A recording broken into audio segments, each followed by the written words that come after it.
Congratulations, you bought an IKEA gaming chair? Very nice. Actually, they've made a smart feature that allows the wheel to spin only when it's pressed or the chair is pressed. So probably this was designed in an office somewhere where they were getting very bored and doing practical jokes like pulling chairs like they were 4-year-olds at kindergarten, and they thought, come on, let's put some brakes, and they are going to destroy their floors and then we can sell them floors. Really nice marketing there. So today we are going to disable the blasted brakes from this thing, which is horrendous, and make them work like normal ones. Also, you can revert back to this system in case if you need them, you can put them back, so it's not a definitive process. Yes, but I do really not know why you should need that thing, because it's useless. So to disable that easy, you need 2 wrenches or spanners, you can call them as you wish,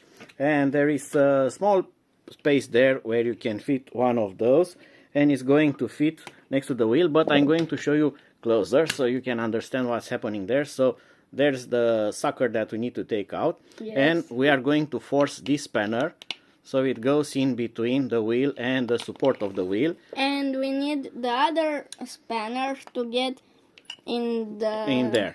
I don't recommend you to take the wheels off because you are not going to be able to take them out like this.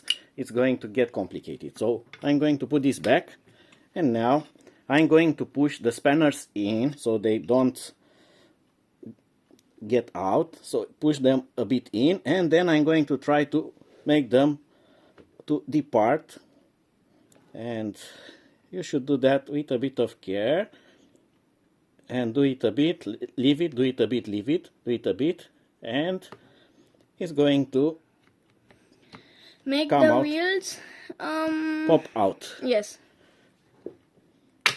And that was it. I didn't break anything. Yes, and the kitty was scared.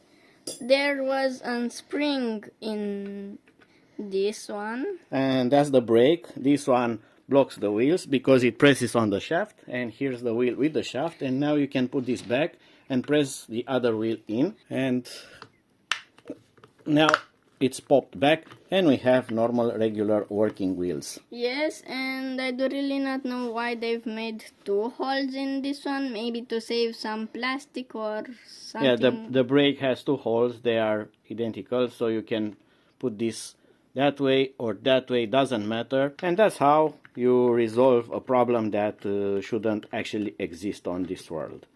Bye bye. Bye bye.